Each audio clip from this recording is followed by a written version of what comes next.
Olá, tudo bem? Eu tô aqui pra gente continuar falando sobre o Arte e a Bíblia do Francis Schaeffer, né? A gente vai continuar falando desse tema tão importante. E de cara eu já vou pedir para, se você gostar desse vídeo, você dar uma curtida, para você seguir o canal, para você compartilhar com pessoas que você acha que podem se interessar por esse tema, tá bom? Vamos tentar fazer esse canalzinho crescer. Não ganho nada com isso, monetariamente falando, mas eu acho que tem uns conteúdos aqui que podem ser bastante relevantes, tá bom? Então, se você gostar, se você concordar comigo, não deixa de fazer isso. Hoje a gente vai falar sobre alguns critérios que o Francis Schaeffer nos dá para a gente avaliar o trabalho artístico. Ele continua dali da onde eu parei, falando sobre literatura, sobre dança, sobre música, sobre pintura, e justificando inclusive até com textos bíblicos a existência dessas modalidades de arte e legitimando todas elas para o universo cristão. Tá? Lembrando no que tange a música, por exemplo, não é preciso que a sua igreja tenha um grupo de dança que faça isso na hora do culto, para que você possa gostar de balé, jazz, flamenco, que eu adoro, ou outros tipos de dança. Né? Você pode assistir espetáculos de balé, você pode aproveitar a música que não é necessariamente sacra, você pode gostar de N estilos artísticos e modalidades de arte, sem que isso esteja presente no culto da sua igreja, porque, como eu já disse, arte não é religião, tá bom? Ele vai começar, inclusive, falando o seguinte, que a grandeza do talento de um artista não torna sua cosmovisão verdadeira. E também dizendo que é possível você contemplar e admirar a obra de um grande artista sem adotar a sua cosmovisão, caso não se coadune com as suas escolhas de vida. Essas coisas podem ser compreendidas separadamente, porque arte não é religião. Tá? Então, o primeiro grande critério que ele vai dar para a gente avaliar um artista e sua obra é a questão da excelência técnica, né? Então, você pode ser honesto e admitir, olha, fulano de tal é um excelente músico, ainda que ele não seja cristão, ainda que a música que ele produza não tenha nada a ver com a nossa cosmovisão. E isso é particularmente importante num mundo eclesiástico que vem afastando os seus jovens da igreja pela falta de transparência, espontaneidade e às vezes até inteligência dos líderes e adultos. Tá? O jovem, o adolescente, eles não são idiotas, gente. Eles também têm crítica, principalmente aqueles que têm uma tendência artística, uma sensibilidade. Ele percebe quando um artista é muito bom e quando ele tem algo a contribuir do ponto de vista artístico, e aí se o adulto chega e demoniza isso e diz que não é bom porque não tem uma cosmovisão cristã, isso soa para o jovem e adolescente como hipocrisia. Então a gente está muitas vezes colocando esse pessoal para fora da igreja pela nossa própria estupidez. Né? Eu costumo dizer que hoje em dia o cristão não sofre perseguição por causa de Cristo ou do cristianismo, ele sofre por causa da sua estupidez e irrelevância, porque a gente começa a levantar bandeiras e entrar em lutas totalmente inúteis e assim, falsas por causa do nosso orgulho, na verdade, da nossa necessidade de controle. Tá? Então, a excelência técnica é o primeiro critério que o Schaeffer vai dar pra gente avaliar uma obra de arte, para dizer se isso vale a pena ou não, tá? E ele diz que ainda que a gente não concorde com a cosmovisão de um grande artista, ele continuará sendo um grande artista. E sua obra nos comoverá e nos sensibilizará e tem a sua utilidade do ponto de vista de continuar nos fazendo humanos. Então, você pode gostar do trabalho de um artista, sim, sem que isso tenha que ser necessariamente cristão. Agora, você precisa ter uma crítica se a sua escolha de vida é o cristianismo, né? Então, no livro ele vai dar um exemplo do Rousseau com seu conceito de liberdade boêmia. Ele fala que isso influenciou uma grande geração de artistas que achavam que para criar obra de qualidade, eles teriam que romper com todas as regras sociais e se aventurar ali em desconstrução. E isso é uma ideia que vem sendo muito, muito divulgada até os dias de hoje, muito embora a gente tenha percebido pelo tempo e pela própria comprovação da história, de que existem inúmeros bons artistas, excelentes artistas, que não precisaram dessa liberdade boêmia para criar, então é um conceito equivocado. Isso, porém, não vai fazer com que eu ache tudo que o Rousseau escreve ruim, porque não é. Ele era um grande escritor, tinha muitas coisas interessantes, críticas sociais válidas, é um cara que vale a pena, é importante na literatura, tá bom? Ele vai falar sobre a validade, que seria o segundo critério para a gente avaliar se uma obra de arte vale a pena ou não, né? A validade vale a pena. Se um artista faz sua arte apenas por dinheiro, ou para ser aceito por um grupo, ou divulgar algum caminho ideológico, então o seu trabalho não tem validade. Isso a gente chama de arte condicionada. Eu falei sobre isso no meu mestrado quando eu estava estudando arte barroca, né? É quando eu olho a arte como um mero instrumento de propaganda, né? Quando eu faço isso apenas por motivos fúteis, essa arte nunca vai ser de qualidade, né? E aí eu vou dar o exemplo do Gorky, que era um grande escritor russo. Ele tinha um potencial talvez para chegar num nível aí de um Tolstói, do Dostoiévski, que tem no seu estilo próprio, mas ele se vende por N razões à ideologia socialista e ele começa a produzir só arte condicionada e fica uma porcaria, tá? Vou recomendar um filme para vocês que tem no Netflix, genial, chamado Não Esqueça de Recordar, que vai falar sobre um artista cuja gênese dele é ali o universo nazista e depois o universo socialista da Alemanha Oriental, né? E é nítido porque assim, ele sai daquele regime nazista medonho, inclusive vai falar um pouco sobre o holocausto dos doentes mentais, né? A gente fala muito sobre o holocausto judeu, mas pouco se fala sobre esse pessoal que foi primeiro castrado e depois morto. E depois ele vai falar sobre como só se trocou 6 por meia dúzia, né? O artista antes tinha que fazer arte nazista, e daí quando eles mudam de regime, ele passa a apenas produzir arte para o Partido Socialista divulgar suas premissas. E tem uma grande ênfase nessa ideia de que o artista não pode ter uma individualidade dentro do socialismo, né? Então é muito legal para quem gosta de arte, quer entender essa questão da arte condicionada, de como isso é pernicioso, né? Não esqueça de recordar, tá lá no Netflix. Terceiro o aspecto que ele vai falar para a gente avaliar, né, se uma obra de arte vale a pena ou não, é o conteúdo. O conteúdo sempre vai refletir a cosmovisão do artista, né? E aí ele vai dar uma ênfase no caso dos artistas que são cristãos, que têm esse estilo de vida, que escolheram isso para si, acham isso importante e levam isso a sério. Ele fala que no caso dos artistas cristãos, a cosmovisão comunicada por meio da arte precisa ser vista sob a ótica das escrituras. A cosmovisão do artista não pode ser isenta do julgamento da palavra de Deus. As cosmovisões se manifestam.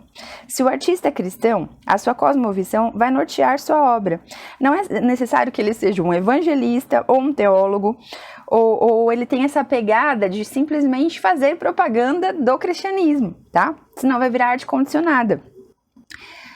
Mas o estilo de vida de um artista, as suas crenças, a sua visão do mundo, a forma como ele vê cada área da vida do homem, né, vão estar presentes nos detalhes, nas suas escolhas estéticas, na construção do seu trabalho. E o contrário também é verdadeiro. Se eu tenho uma cosmovisão que não é cristã, a minha cosmovisão não cristã, os meus valores, as minhas escolhas morais e de vida, etc., vão estar presentes na minha obra, né? De modo que podemos sim admirar e muito a excelência técnica de um artista, mas se a sua cosmovisão for diferente da cosmovisão cristã que nós escolhemos, a gente não vai adotar no nosso estilo de vida aquilo que ele propaga através da sua obra, tá? Aí eu já dei o exemplo do Rousseau, né? E ele vai falar de 2 outros artistas que são bastante importantes, que é o T.S. Eliot, que era um artista cristão, e o Picasso, né? Ele vai falar sobre esses artistas no quarto aspecto de avaliação de um trabalho, né, artístico, para a gente saber se isso é bom ou não, que é a adequação do veículo à mensagem, né? Então a gente já falou, só para recordar, a gente falou sobre a questão da excelência técnica, né? A gente falou sobre a validade, a gente falou sobre o conteúdo do trabalho, agora a gente vai falar sobre adequar o meio que eu estou trabalhando à mensagem que eu quero propagar.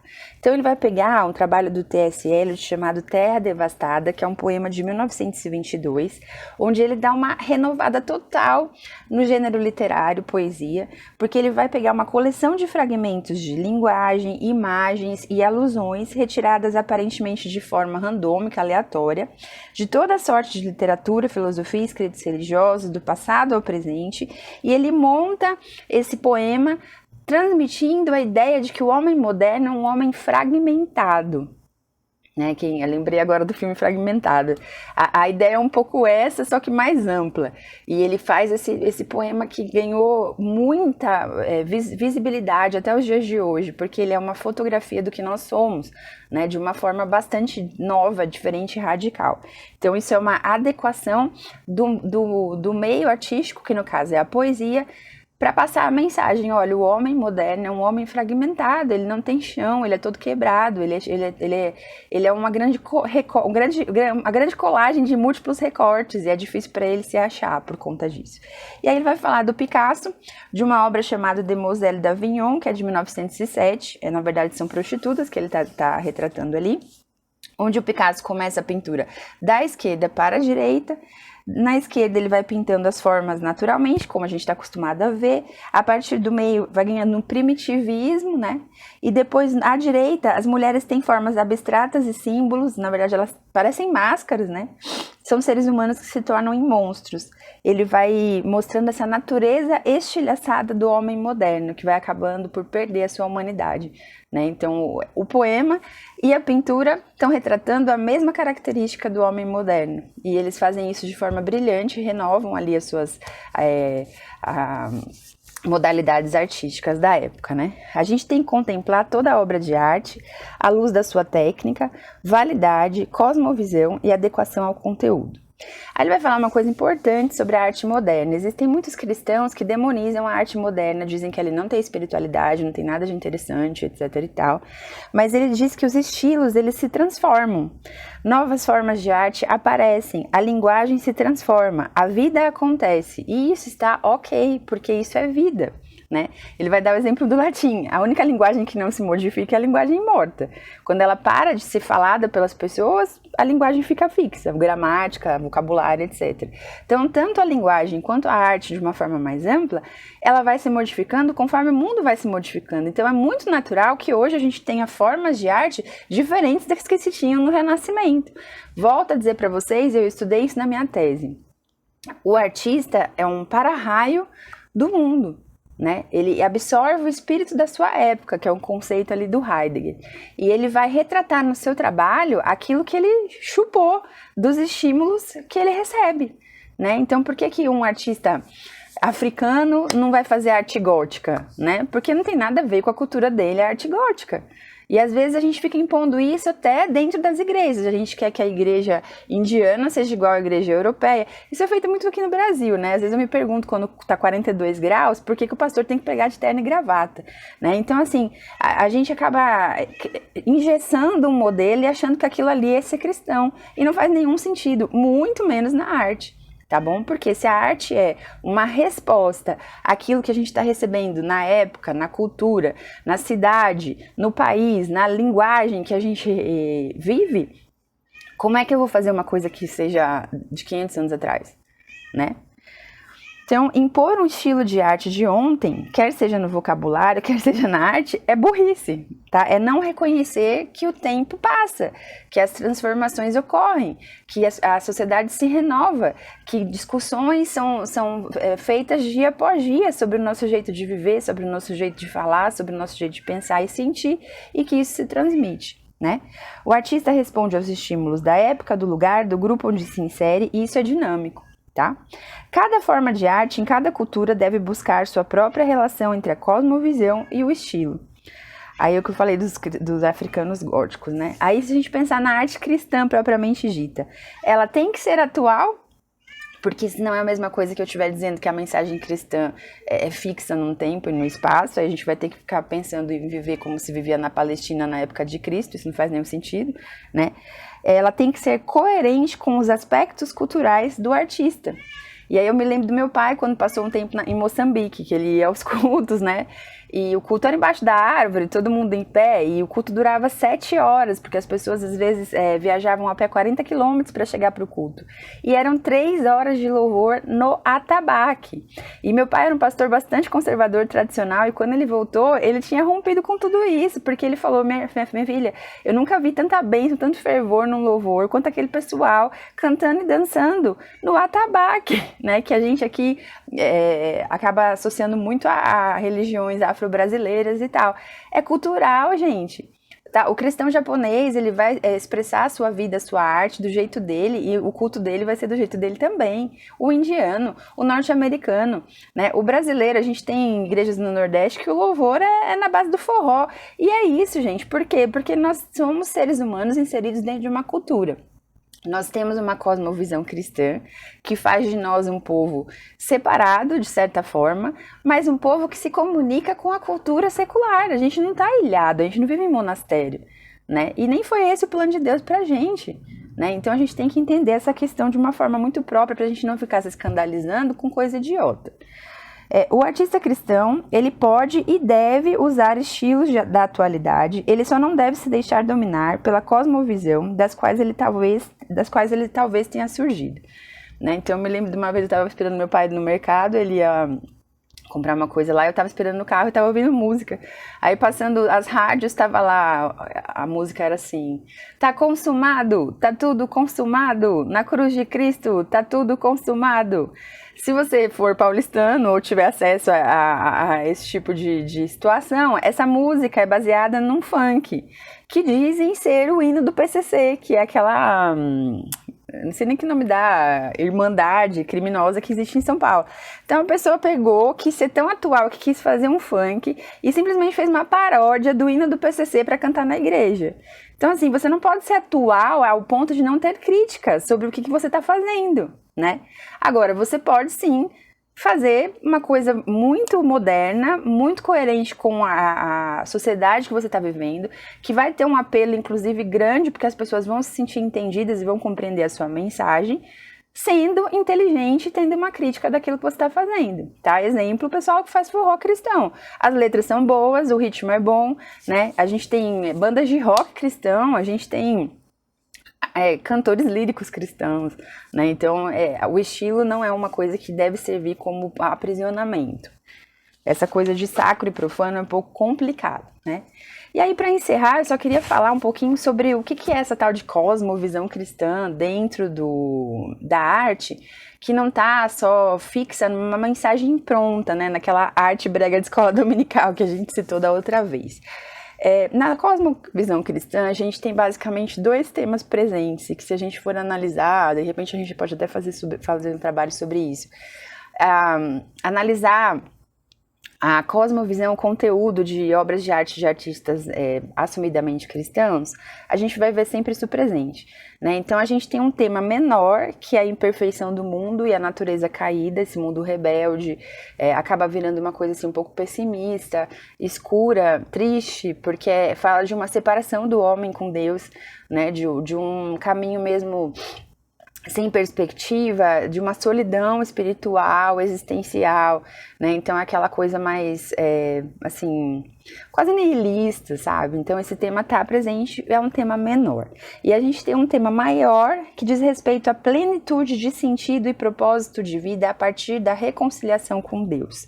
Tá? Isso atinge a gente em dois pontos: o metafísico, que vai falar sobre um Deus que existe, é real, é pessoal e intervém, e é soberano, portanto, nem tudo é absurdo, né? Existe uma ordem no universo, por mais que às vezes seja difícil para a gente acreditar, e tem um sentido moral, de que a verdade moral existe em contraste com as condições circunstanciais.